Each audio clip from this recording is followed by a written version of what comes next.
Afternoon, everyone. Welcome back to your home under the dome, as I like to say. Thanks for joining us for this conversation this afternoon around cultivating champions. I've seen a lot of familiar faces already in the audience, but for those of you that I have not had the chance to meet, my name is Sarah Liebscher. Serve as an Associate Vice President for Development, basically oversee our regional, our international, and our athletics fundraising efforts here. And I'm a double domer, like another person on this stage. I was an undergrad 91, graduate 93, and I had the real privilege of spending a lot of time in this facility because I played basketball and had a chance to coach with Muffet back in the day. I will be moderating today's conversation, and I'm joined this afternoon by two very distinguished Notre Dame alums. I will start. These guys are real legends in their own way here in the world of collegiate sports. Each brings an incredible track record of success and a very unique perspective on this mindset of a champion. To my far, Jack Swarbrick, class of 1976, here celebrating his 40th reunion. Don't mean to sell you out on that one, but it was going to be inevitable. It's coming out here. Bud Cunningham, class of 1984, also earned his MBA here in 1980. Neither of these individuals need long introductions, and I'm always scolded for making mine too long, but I'm going to try to be brief, but I do think in fairness to them and what they've accomplished, let me just share a little bit of their backgrounds with you. So I'll start with Jack. Most recently served for 16 years as our Vice President and James E. Rohr Director of Athletics at the university, retiring earlier this spring. I will tell you from the launching of Fighting Irish Media to navigating our membership into the ACC and turning Notre Dame Stadium into an asset that we're using 365 days a year. Jack's impact on his alma mater is unprecedented. Not to mention his leadership on the national stage of collegiate athletics. But prior to returning to his alma mater, and I will say I've had the real privilege, I got a chance to work directly with him for a number of years. Prior to coming back, Jack was a graduate of Stanford University, earned his law degree there, and spent 28 years as a partner at Baker & Daniels. But just a real privilege, a real visionary, the guy who I always say, he's playing chess, everyone else is playing checkers. So Jack, thanks for being with us. Bubba, current Director of Athletics at the University of North Carolina, a position that he's held since 2011. Prior to this, Bubba was the athletic director at both Tulsa and Ball State, and like Jack, a player on the national scene. He served on various NCAA committees, on Olympic and Paralympic committees, and now on Lead One, which is a big industry committee for athletic directors. Helped launch the ACC network in the fall of 2019, amongst his many other industry accomplishments. He got his start in this very building. So some years ago, but served as Notre Dame's Associate Athletics Director for Finance and Facilities, as well as the Associate Athletics Director for External Affairs. Also a member of the Irish golf team while an undergrad, and rumor has it, you can still get your way around the course with the links of a little bit of proficiency. So Jack, Bubba, thank you both for being with us this afternoon. Super excited to sit down with this conversation with both of you. We know, those of us that are close to college athletics, that the sands, as I'd say, are shifting weekly, if not daily, right now in time. And there's a lot of hot topics. Given that, and we're going to have time for Q&A later, and so I want you guys to be thinking, if there's hot topics you want to talk about, that's great. But for this conversation, I really want to start out, I want to make the focus of our time here around the title of the session itself, Cultivating Champions.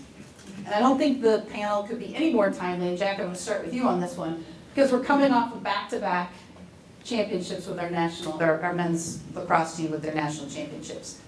Kevin Corrigan, he waits 35 years to get his first, and then he goes back-to-back. Let's tell this group, share some insights on what has made that team, what made them so incredibly dominant this year. How would you describe them as champions? First of all, thanks for pointing out everybody's graduation year. They're wearing yours. I really appreciate it. The first thing that made them dominant was Mrs. Kavanaugh having children. There's no substitute for great players. You can do all the other things to support a team, but you either have talent at that level or you don't. And it's not just the skill to play the sport. Champions are different. They have a different mindset. They're different people. And you're very fortunate when you get one. And with the two Kavanaughs, and Anthony, we had 3 of them. But it's also a team that had a really remarkable culture. And Kevin said something to me about mid-season. He said, I never had a team that had leadership at each level of the team that's as effective as this one is. We had great leadership among the starting unit, but we've got great leadership among the second and third units. And that cultural dynamic makes all the difference in the world. And so, using them as an example, as I say, you can do all the other stuff, and you have to do all the other stuff, but you either get the cultural element right or you don't. The coach sets it, but the players own it. I've told the story a million times, but when I was in the process of hiring Marcus, I sat with the future leadership of the team, as I always do in the hiring process.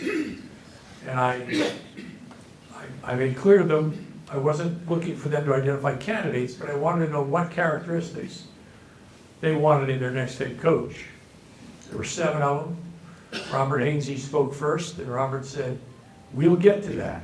We have something we want to say to you. I said, okay, I love it. Robert said, we have friends in college programs all over the country, so we have a good sense of the programs. We believe we have the best culture in college football.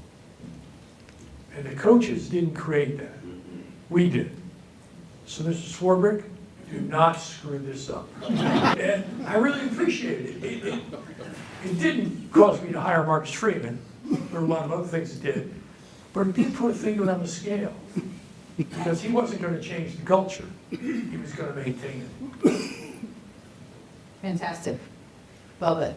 Between the 2 of you, it looks like you're both 30 national champions, or more than 30 national championships between the 2 of them. So let me ask about this one. You've notched 21.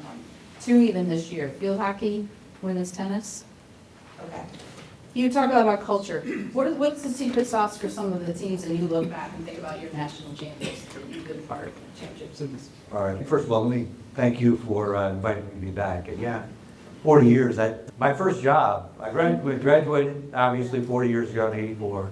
Left and came back and worked in the Alumni Association for 3 years. I have been with this group for a long time and enjoyed. Welcome back to all of you in those 5-year increments. And enjoyed every minute of working in the Alumni Association before I was fortunate enough to switch over to athletics, and it's fantastic. Now sitting here 40 years later, first of all, I never thought I'd make it 40 years later, but here I am. And it's great to be here.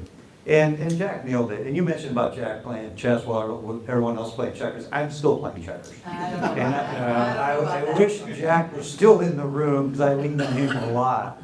And I will brag on Jack a little bit that when I first got the job at Ball State, he was still practicing law down in Indy. And I was trying to figure out, how do you make Ball State relevant? Or at least how do you get on any kind of radar with Ball State football? And so we had a marketing summit. Skip Strzelecki, who's here today, Skip came down, Bill Scholl came down, Barry Williams. But a full-time partner at their law firm that's billing by the hour said, I asked him if he would come and join us. He spent the entire day with us for nothing, just to lend his advice and thought. And we barely knew each other at the time. And it's that kind of relationship that I think Notre Dame fosters. And then to fast forward 20, 30 years later, to get to work alongside Jack in the ACC has been absolutely tremendous. I want to congratulate Jack on an incredible career. And the Crossroads Stadium project is absolutely his brainchild. It had come to life. It's absolutely fantastic. So, Jack, congratulations on an incredible career. As it relates to championships, I do think he's exactly right, that it is the culture. And he's mentioned it as the coach. It starts with the coach. The coach sets the tone. But the players, they're the ones, the student athletes, they're the ones that really carry that culture day to day. The coach isn't around all the time. It's what's going on outside of the locker room, outside the practice fields. Quite frankly, it's going on at night, at times where you can get a little bit off track. But the culture that is created by the coach, started by them, carried on by the players, is what it's all about. And we did have 2 championships the last year. And the first championship we had was women's tennis. And they've won the indoor championship 7 times and have never won the outdoor until this past year. And you may or may not know him, but he's coached by a Notre Dame grad, Brian Calvis. And Brian's been there almost 20 years. It's been an absolutely fantastic head coach for us. Then at the other extreme, just this past fall, we won the national championship in women's field hockey. And we've had an incredible player for the last 5 years. She was the player of the year 4 times. She won 4 national championships in her 5 years as a player. She graduated in December. We hired her in January. The following year, she won the national championship. And it's absolutely fantastic to see such a young woman do that. But what I think was missed, and a lot of it was the maturity of the team to respond to a teammate when she had a completely different role as a head coach. And for them to buy into her leadership was something that really was special to watch. And she's going to continue to be a great leader for our program.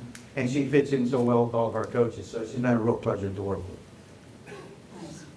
So Jeff, let me go back to you. I give you a lot of credit because when you came in, you set the stage and the bar that national championships were what the goal was across the board. You talked a lot about mining the differences in key opportunities and key moments. Talk a little bit about that and what that means relative to winning the big one or not. Yeah, first of all, I'm very passionate about the only goal being national championships. All the other things are great. Conference championships are great. Awards are great.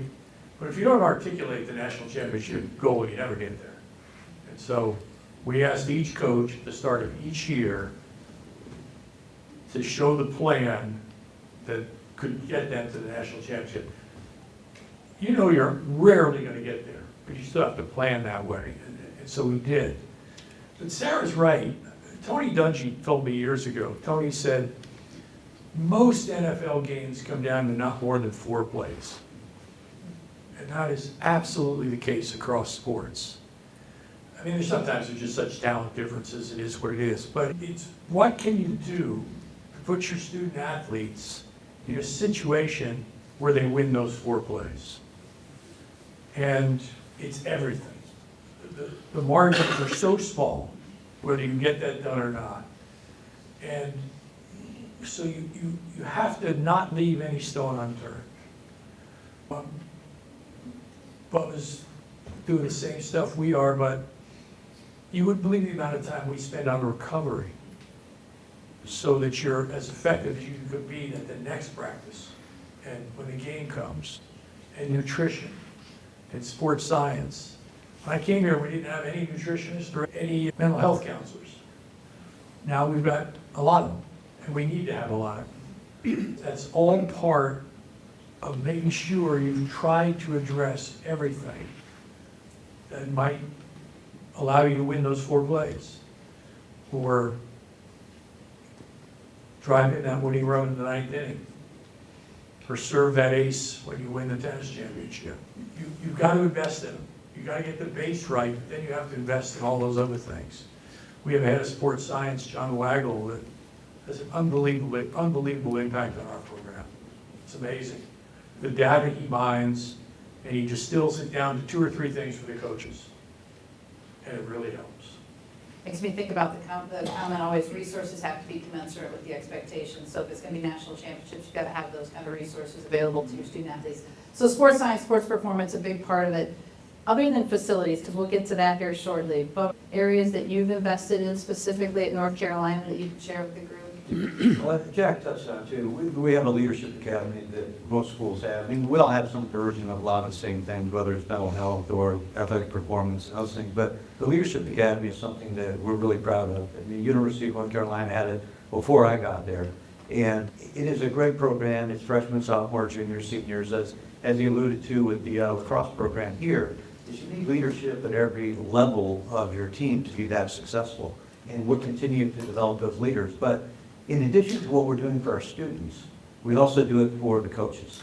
And we have 21 head coaches. They lead 28 different programs. Track counts as 6, and some of our teams are co-ed. There's 21 head coaches, and they get together on a monthly basis. And they're the best leaders to show each other, to talk to each other about how to help the young ones get better. And we do have a wide range of ages and success with our coaches. I never in my wildest dreams I'd ever think I'd hire a 22-year-old to coach a field hockey team as the head coach. But 5 years earlier, I hired a 72-year-old to coach our football team. We've got a wide range of experience with our coaching staff. They've been fantastic. But as Jack alluded to, national champions is what we're all aspiring to. But as I was leaving here, as I was leaving Notre Dame to go to Ball State, I started thinking about if I were going to run the department, what would it look like and how would I want to run that department? And I came up with the mission statement that we ended up using at Ball State and ended up using it again at Tulsa. And the purpose of the athletic department is to enhance the educational experience of all students, not necessarily the student athletes. But when you're at a place like Ball State or Tulsa, there are people that are going there that are proud of their place. But all of our funding was coming from the central part of the university. And if we're going to add value, if we're going to exist, we need to add value to the university. And so that was the mentality that I took to it. And now when I got to North Carolina, we did a strategic plan and thinking about what value gives athletic departments to a university. And we came up with the mission for athletics at Carolina, which is we educate and inspire through athletics. And so everything that we do is in that effort. Is we want to make sure we provide a great education to those students that we recruit to come to participate in athletics. And those kids are inspirational. They're inspirational to younger kids, they're inspirational to our staff, to alumni, and we want to make sure that we're true to what that vision and value is for our department. And then we also want to be good athletically and academically. So while say we want to be national champion in every sport, we have two things we want to do. We want to be top 3 in the conference in every sport, academically and athletically. And we want to be top 10 in the country, academically and athletically, in every sport that we have. And then every sport, which we try to evaluate commensurate with our resources. I asked for 3 goals in 5 different areas for every sport. I asked for, we have a competitive goal, we have an academic goal, we have a compliance goal, a financial goal, we have a community service goal, and a student athlete experience goal. Give these 3 goals in those 6 areas, and then based on our resource allocation, we'll judge your performance based on the resources that we provide and the success that you're having in those 6 different areas. It's a little bit different, but again, we're all aspiring to win and do the championships. Yeah, well, Jack, do you want to expound any further on kind of your vision of the role of athletics as it relates to the university, et cetera, building off of Bubba's? First of all, I'm so jealous that Bubba got his coaches to teach each other because it's really hard. It's not that they don't have great relationships, but in my experience, they're never comfortable coaching their peers, if you will, right? Oh, they don't want to hear from me. Well, they do, and one of the benefits you have as the athletic director is you get to see them all at work. And you know that this one is brilliant in the post-game locker room. And this one is brilliant at dealing with a difficult student-athlete situation, or whatever it may be. And one of our jobs is to always try and cause that to be cross-pollinated, right? And I get you to share that with your colleagues. And we've had some success, but I'm really jealous that Bubba's gotten that program established the way it is, because that is so helpful. These are all great coaches. Our schools like this attract great coaches, but helping them get even better is an interesting challenge.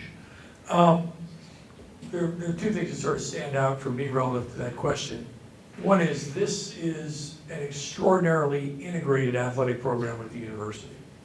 And that's nothing I did. I came here and was amazed to learn how much time I spent in university meetings that had nothing to do with athletics.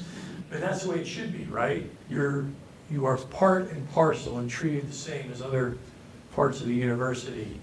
And so while that makes operating more difficult sometimes, I love it and really embraced it. And that helps with the dynamic of how you relate and interact to the campus.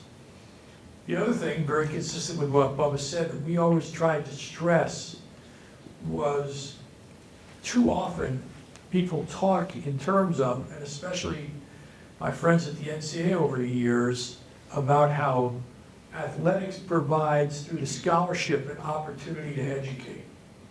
And that's true and that's great, but it diminishes the fact that the sport educates. And without fail, when I have former student athletes come back and visit, and they do a lot, and that's one of the best parts of my former job, and you ask them, They're now doctors and CEOs and whatever they're doing. Who here influenced you the most? It's almost always a coach. Not to diminish the role that their professors had or their rectors had, but they're with that coach so much. If you ask any member of our faculty, tell me the ideal educational environment, they'll say, give me a small group of students for an extended period of time. That's what athletics is. Those coach educators have a small group of students for as many as 5 years, year-round, and the lessons they impart are extraordinary. So I always wanted to make sure we talked about it, talked about our facilities as classroom, talked about our coaches as coach educators, talked about the lessons our student athletes were learning through sport, because the message wasn't getting out enough in my judgment, and it's been swamped in the past year by other messages. Jack, I know you two are here, but a couple of years ago, we had Disney come to help us with service to our students, service to the community. And we talked about hiring and process. And what they said is that at Disney, they go overboard in the interview process about the culture of Disney. And you got the doorknob that has Mickey Mouse on it. And everything is just over the top. And they stress to the people that are interviewing is, this is who we are. If this is too much for you, then it's not the place for you. And they want to know that up front. And I think in the interview process, as you recruit people to come, to understand what the culture is, why that integration is so important. And because it doesn't work that way in a lot of places. They are very separate entities, but the integration that you have here, and the Crossroads is a real good example. It's a very visible example of the facilities, much less the culture and the spirit that goes along with it. It is something we try to do at Carolina as well. Yeah, I think both schools are really good at being very honest and clear during their recruiting process. Both of us get to meet a lot of prospective student athletes, and there are a number of them, I'll be 5 minutes into the conversation and I know he or she's not coming, because I've started to go through the expectations here. But if you're clear about that, you get the sort of student athletes that go to North Carolina and Notre Dame. Marcus's motto is choose hard.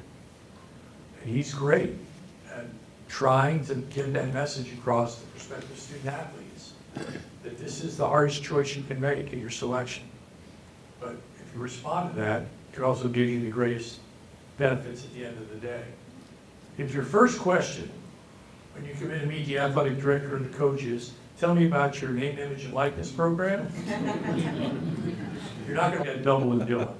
Just not. That's fine. There was a former basketball player here who was recruited out of New Jersey, and they walked him over to Stanford, and he looked into the dorm and said, only 2 of us live here? All right, we could go in a number of directions on it. That was great commentary, but I want to go back to the resources piece because you both alluded to the facilities part of this, and it's such a huge thing in today's world of keeping up with the Joneses on the recruiting side of things. You alluded to, I mentioned earlier, Jack, you're very visible at the stadium, and then all the work that you've done around here with some of the Olympic sports. Bubba, same thing. You've got a huge, when I read yours, just track record of various complexes, from the tennis that you talked about, track and field, practice facility for football, lacrosse, soccer, etc. Both of you talk about the role that facilities play in that cultivating champions. They're significant, but you have to have a great place to play. And you look around campus, the Notre Dame campus is spectacular. It's beautiful. And you can't help but be impressed by facilities. So as you're walking recruits in, you want to make sure that they have a place to live, to eat, to train, so that they can be successful. And we did invest. We had a significant university campaign. Athletics was a part of it. And so we did enhance the vast majority of our Olympic sport facilities. Notre Dame was quite far ahead of us when it came to lacrosse and soccer and baseball and softball. And so we put a lot of money in the last 10 years into our Olympic sport facilities. And our soccer lacrosse stadium is absolutely spectacular. The indoor facility is great. And we have the benefit of very good weather, so we have a lot of outdoor space that is beneficial to us. But it's part of it. Although with name, image, and likeness and transfer portal and these other things that are occurring now, facilities are becoming less important than they were 8 to 10 years ago. It'll be interesting to see, but they have to be serviceable and they have to be functional. And for us, we continue, I don't know how you guys are doing it here, but our space is fairly confined on campus. And our campus is over 200 years old. It's the oldest public university in the country. And we share facilities with our rec sports program and our physical education program. We get the facility, we get our indoor facility from 6 in the morning until 8. We turn it over to exercise and sports science from 8 to 2. We come back in from 3 to 7, and then from 7 o'clock on, we turn it over to rec sports. I walked in there a couple months ago, and I'm thinking, Nick Saban's not in here looking at Quidditch. I'm thinking, that's not happening in Alabama, but it's working at our place, and we do a shared use facility just because of our position on campus, but it worked for us. Our coaches aren't great at sharing, but occasionally they have to. I guess that's why you build 2 look-alike facilities behind me here. I guess that's why you do that. Were you suggesting we don't have the benefit of weather? It's fantastic for hockey.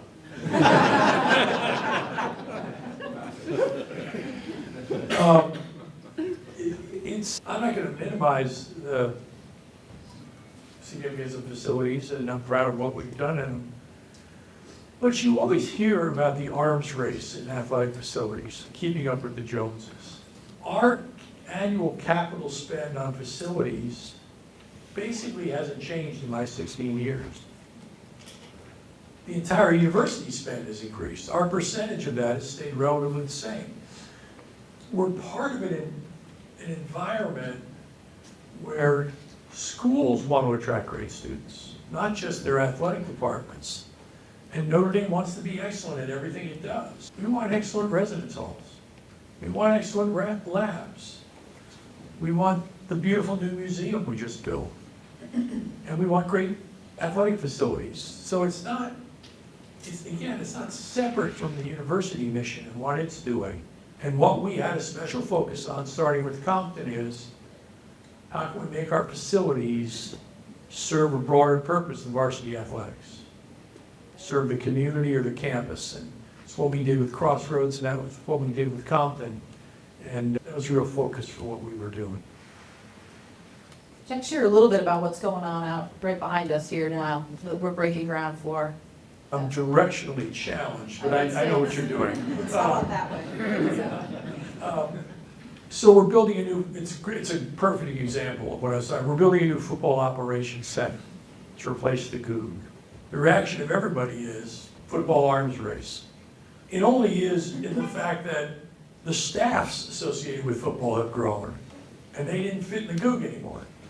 We had 6 people to an office. We could no longer have offensive, defensive unit meetings because we had to repurpose that space and to meet differently. And we just had to respond to that. We were out of space.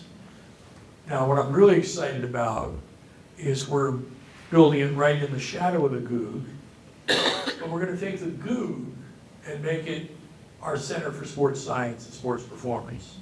So all of our strength and conditioning, all of our medical services, all of our nutritionists, all of our mental health counselors will now all be in the same space. And it's going to create a much better synergy among those professionals than we have right now when they're all over campus. And so I'm really looking forward to that as a result. Okay, I'm going to ask them a few more questions, and then I'm going to open it up and turn it over to you guys. So be thinking about what you'd like to ask them.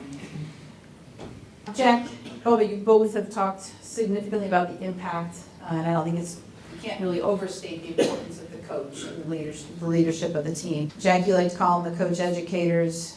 I would ask both of you, maybe share with the group, what are the qualities, the characteristics, the intangibles, what are you looking for when you hire? What's the process look like? What are non-negotiables, must-haves? Where do you take chances? Where do you not? We're going to walk us through your thought processes there. This is when I take notes.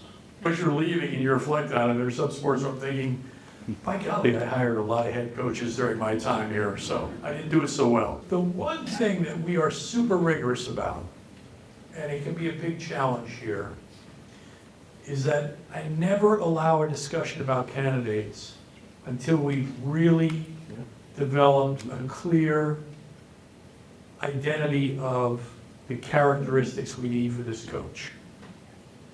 You wouldn't believe who calls you with an expression of interest when you have an open football head coaching position in Notre Dame. You hear from governors and senators, and not that they're interested, but they're calling on behalf of somebody. We heard from 2 NFL head coaches. It's just amazing. And those become hard conversations unless you can really develop those characteristics. So some of you heard me talk about it before.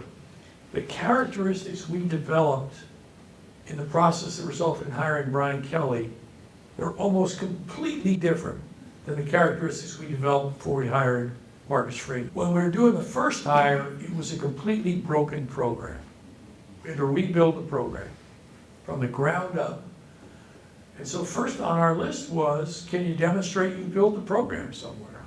Fast forward to after Brian leaving the process, program was in great shape by and large. There were things we could do better, but we didn't have those same challenges. We had other challenges, and those became at the top of the list. There are some that are always appear. An unblemished record in compliance. I want to be sure this is a destination job for you. I don't want to hire anybody at Notre Dame for whom this isn't a destination job. And so we do that. There are 4 or 5 that are always core, but the others change from search to search. And I'm never quite sure how they're going to change till I start the process and do that. And then one final story about hiring I've got to share. Shortly after I got the job, Gene Corrigan visited me. Remarkable industry leader, former athletic director here and at other places, ACC commissioner, NCAA president. He's a real giant in the industry, obviously. His sons have had a major influence in college athletics. But Gene visited with me and said, look, when I hired a coach, I always made a point of going through the things that would never change at Notre Dame. He said, I'd actually write them down and give them to the coach. This is never going to change in your time here. And he said, almost without fail, within the first 90 days, the coach would come into my office and tell me, oh, we got to change this. And he said, I just pull a piece of paper out of my drawer, hold it up and say, oh, that was number 6 here. I really embraced that piece of advice because coaches will always come in with an idea of what needs to be different. A lot of those differences will really help you, but a lot of them don't work at Notre Dame, and so you just got to be clear. Yeah, you're exactly right. And fit is what the word that's overused probably now, but I think you're right.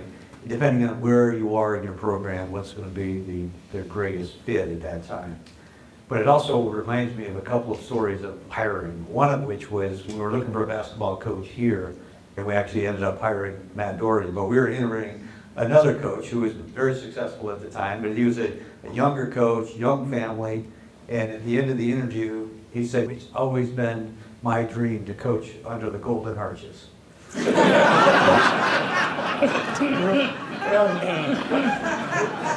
couple of two and a half ago for that. It was good. So I will say one other thing. So we hired Matt. Matt has the 1-year deal, goes to North Carolina. I don't know if you remember that time. Jimmy Dillon and coach, or Mark Inglesby had started for 2 years. Matt came in, Jimmy Dillon started. Senior year, Mark's back coaching, or not coaching, but playing, starting at the point guard. And he comes to the senior banquet and says, I'd like to thank the University of North Carolina, which was fantastic. But Matt had a good career with us, got to be Final Four. But part of it is trying to get to know people. I think when I was at Ball State, it wasn't like North Carolina, it wasn't like Notre Dame, we had a lot of turnover. What I actually did is I went to the post-game press conferences, both football and basketball, and listened and watched the coach and how they responded or reacted to a win or a loss to really help understand the personality of that coach. Now you can do it all on YouTube and video and everything, but at that time I was trying to figure out, we're going to have turnover. So how do I make sure I get the right fit at the place where I was at the time? That's another way to take a look at it. Yeah, the digital world is incredibly helpful with coach hiring these days. It is all those videos of them at press conferences and clinics and other things, but also if they posted stupid stuff, it's going to play a role. Social media makes it hiring hard, it makes the job hard. And it is a difficult job because everybody's second guessing what you're doing. Coaches really do have a difficult job, and it is so public, and it's every sport. Doesn't matter if it's football or fencing. There's a group of people that are passionate about it. Now, there's more passionate about some than others, but there's still a small group that's passionate about every one of the sports. But I think that's what makes these jobs great. And you mentioned it before, it's the different personalities and styles and cultures of the teams.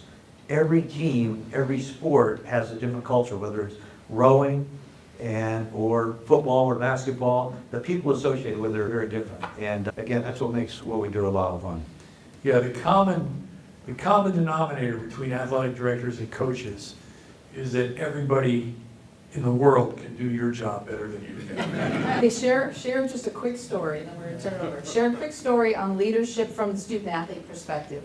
Something that you've seen in a locker room, at practice. I mean, I know you have numerous ones. I've heard them, but probably maybe that's what from you, Jack. I've heard them. I could probably tell them for you. But You gotta go first on this one. Share one or two. Just share one brief one. We can come back to it. Go ahead, Jack. I'll have to think about it. Let me think of it. One major true story is that this, I mentioned our field hockey coach. I will say that she came in before her last year and came into my office and said, I'm going to play one more year, but I'd like to coach when I finish.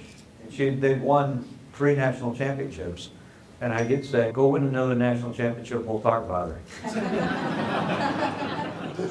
Season's over, she's back in my office. I guess we're talking about it. So she is one that she wanted to be our head coach, and she did separate herself as a player. And she was going to be different that last year.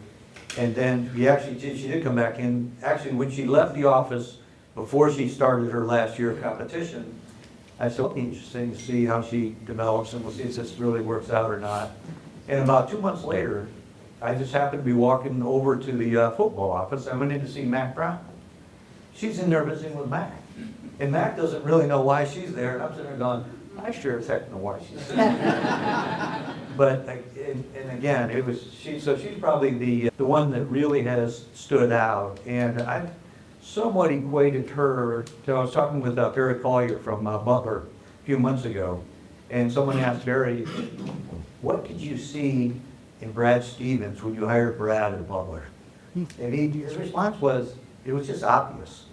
And looking back with Aaron Masson, it's the same thing. There's a special quality about some folks that it's just obvious when you meet them. And whether that's Marcus Freeman or any of the other coaches, there's something special about really great coaches.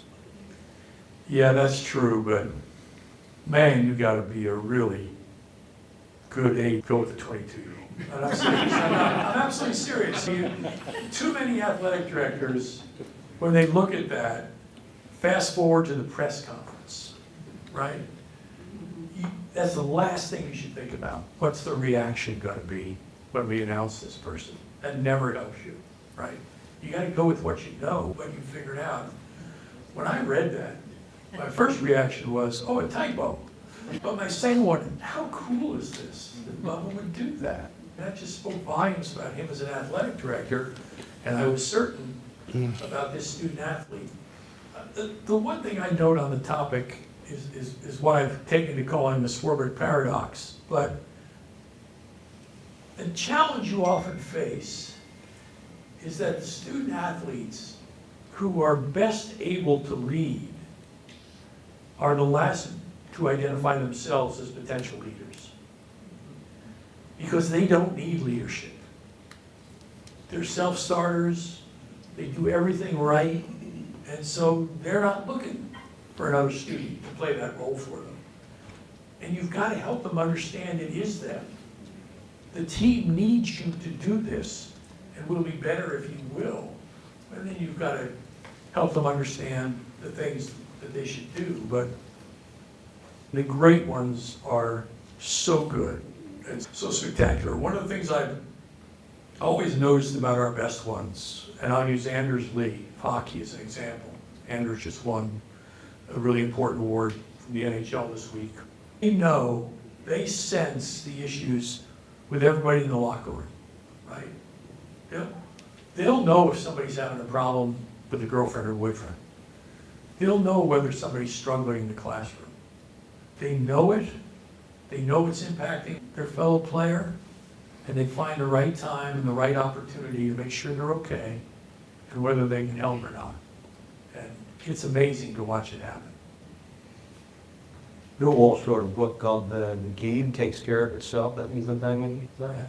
think that's the title of it. I just read it 2 weeks ago. It's a name I can't remember the title of. But there's a whole section in there about Joe Montana's leadership with the 49ers and his playing. A lot of things that he just commented on about he wasn't an outspoken leader, but he connected with everybody on the team in a different way. It's a real tribute to Joe's leadership. And it's interesting that a guy like Bill Walsh is giving so much credit to Joe because it was all about Bill. Yeah. It was a great book. Great, thank you. All right, let's open it up. Oh, great, I love this. Will you stand up, state your name, maybe where you're from, and in honor of Jack, tell us your class here, please. 59, graduate. I live in Allegheny, New York, which is south of Buffalo in western New York.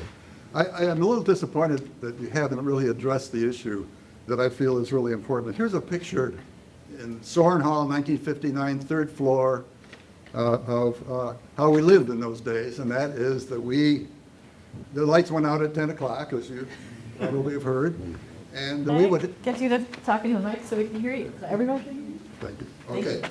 So, is it on? Yeah. Hello, can you hear me? Okay. So if we wanted to study after 10 o'clock, we had to sit out in the hall underneath a 60-watt light bulb and study. But I got a picture here of us doing that, laying around the floor. And there's a really super athlete there, Tom Hawkins, the Hawk, great basketball player, but a good guy too. But I'm just saying that there's a student athlete that's a student athlete. That's the only thing I've heard you guys talk about is student athletes. And what is going on today? What is this thing with the portals and students are going to get paid now? And can you explain a little bit about that? I don't think we've heard about that. Is that okay? That's great, that's great. I don't think either of us can explain it. But I do want to go back to something both of us said, right? We work very hard when we're talking to prospective student athletes to make sure that they understand our expectation is the same one it was for Tom. That Marcus uses the expression all the time. To get playing time, you have to compete with the best players in the country on this team. But you're competing with all Americans in the classroom. And you better be prepared to compete with them, or it's not going to work here. I mean, I can tell you how much I think those things are causing problems for us, and how much we didn't have to get in this position in exactly the form we're in today. But I guess I want to make sure you're understanding that we have to deal with it. We have to manage the reality of it, but it doesn't change who we're trying to bring here or how we're operating. And that's the key part. I agree. Fundamentally, that's where we're going. But I know your question is, where are we headed? But I've been thinking a lot about it in the last couple of years. I know Jack has as well. So I really started thinking about the start of college athletics was a rowing championship up in the Northeast, sponsored by a hotel so they could drive business to the hotel. So the very first athletic competition was corporate related to drive business to a hotel. Then Teddy Roosevelt comes along. We have 9 kids die playing football, so we're going to go to health and safety. We create a national governing body for health and safety. Byers comes along. Walter Byers starts the NCAA and comes up with the term student athlete, so that compensating them with scholarships, but not as employees. We then are told in 1984 that we're in violation of antitrust because the NCAA has all the television money.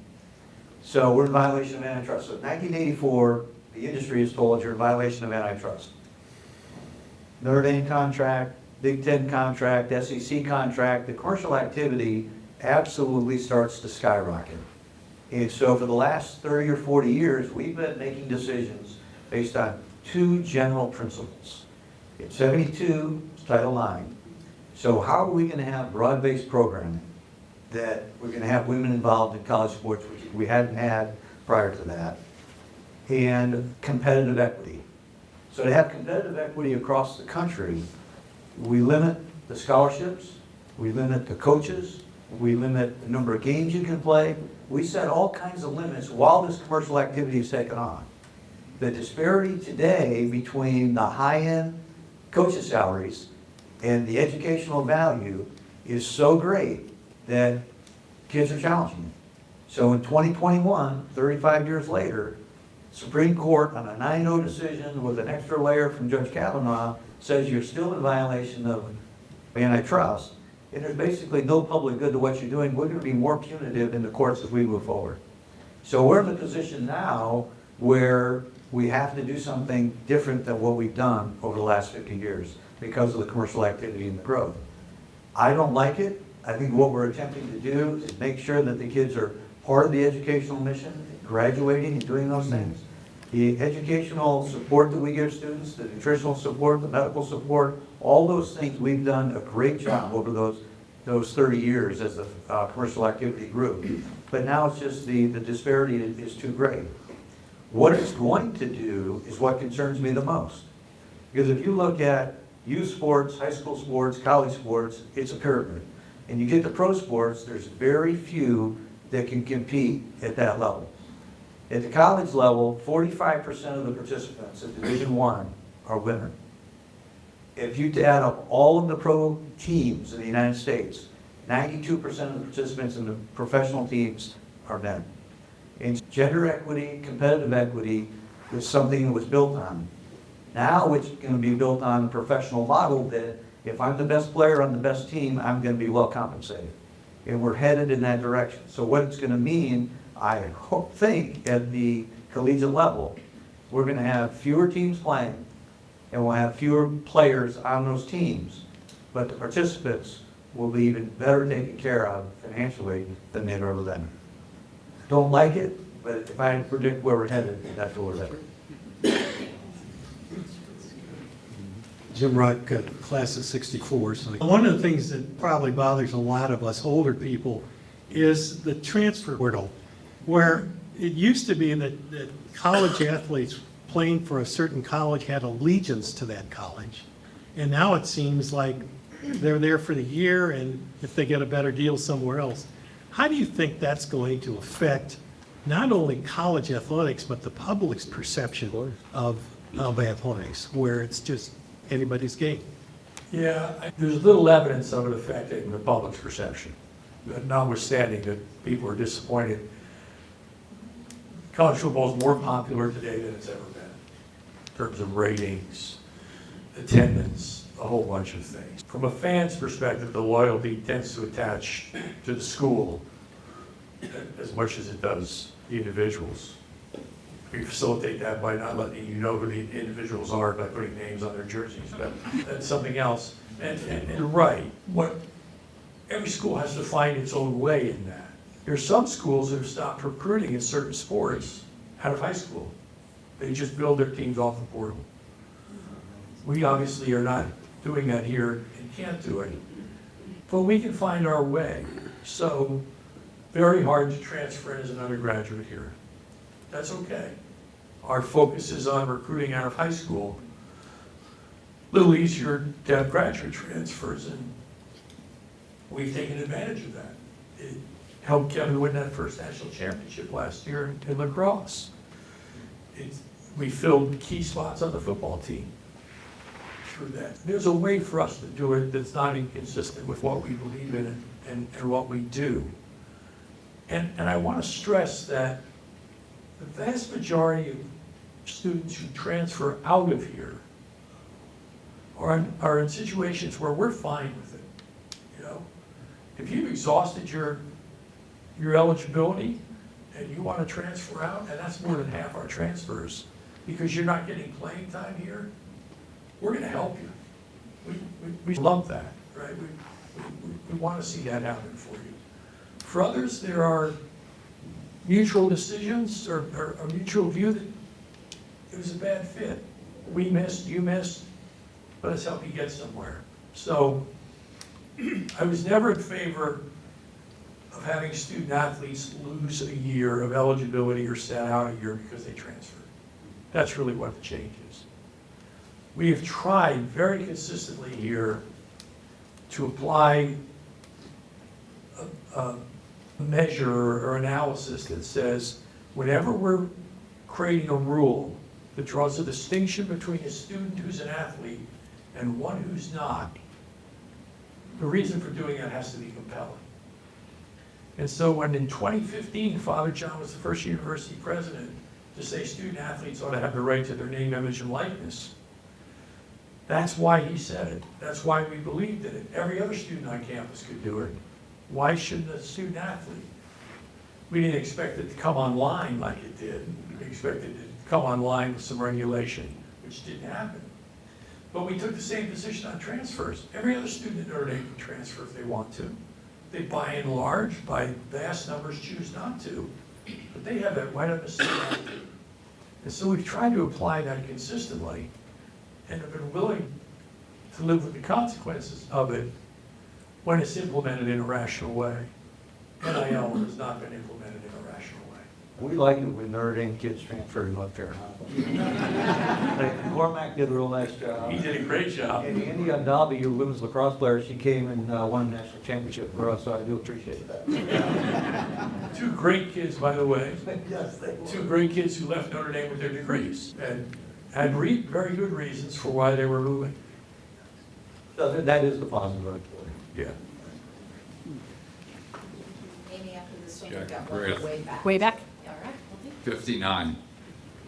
We've heard stories about the financial consequences of paying players, and that there are suits out today that would require you to pay players that were here previously. And it sounds as if there's a whole lot of dollars being thrown around. Could you comment on what's actually happening and what the financial consequences could be for this university? In a broad sense, the settlement, which is moving along and will occur, assuming Judge Wilkin is okay with it, is a result of the antitrust lawsuits and will result in a payment of $2.8 billion to former student athletes. That, I know, sounds like an extraordinary amount of money, but absent the settlement, the risk was much higher, much higher. The settlement was the right thing to do. The consequences for the individual schools, at least in our case, is still being figured out because the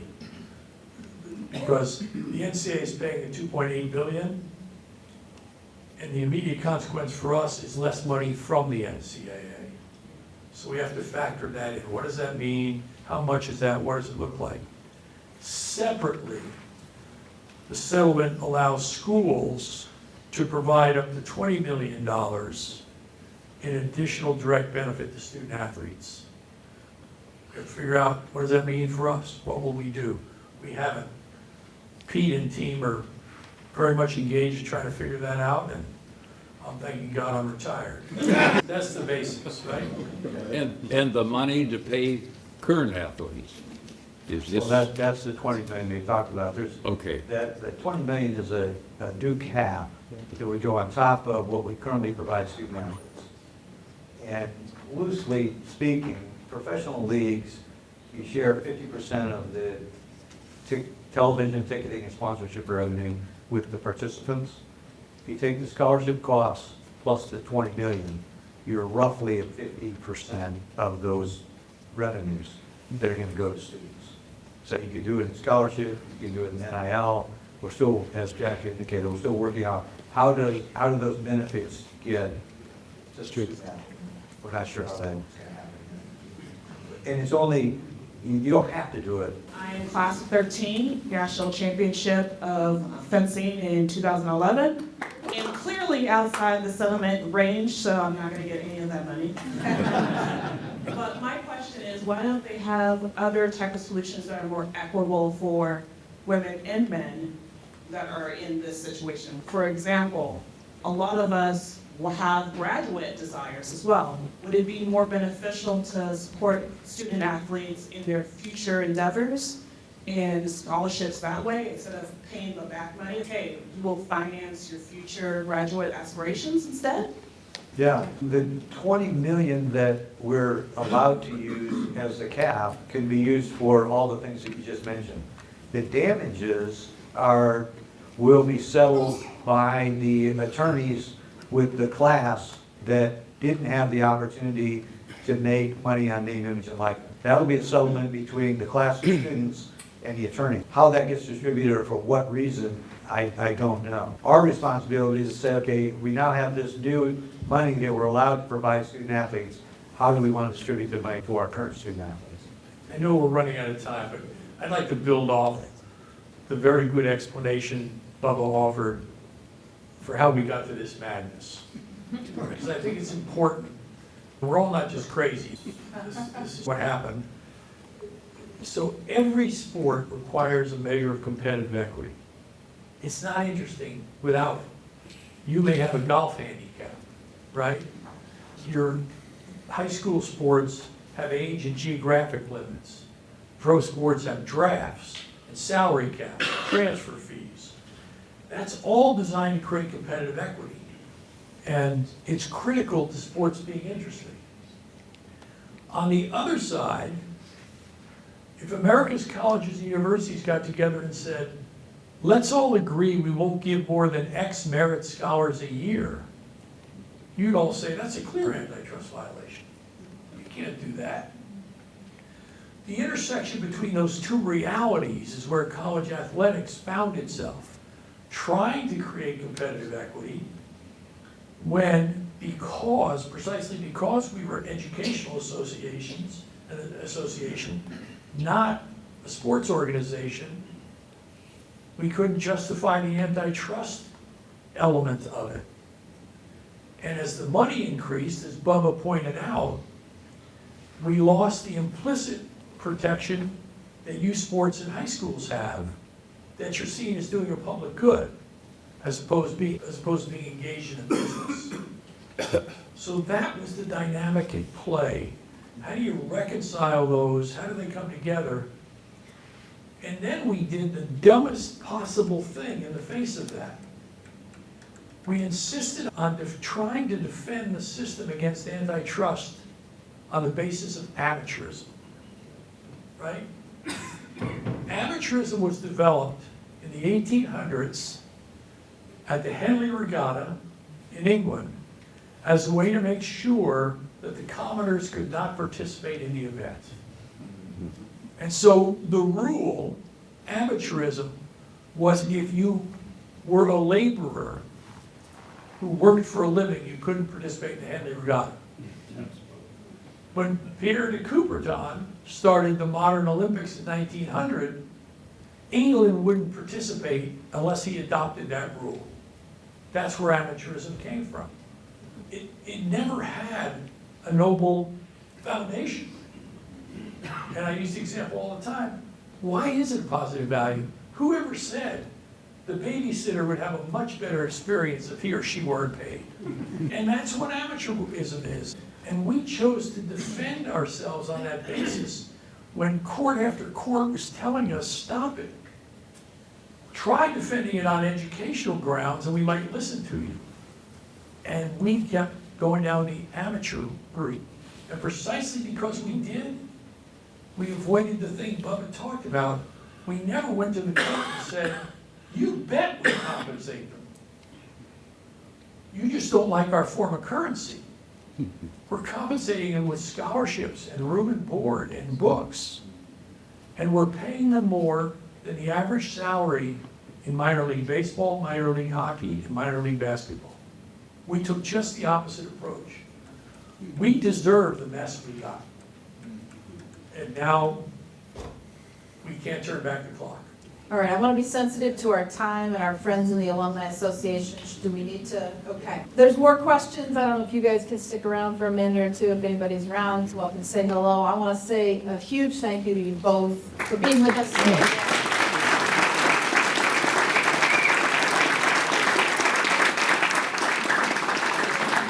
Madness, but like, if we have any chance to quote-unquote fix or make this what we hope it can be, to have some sort of fighting chance in the world of collegiate athletics, it's going to be because of you two and your leadership.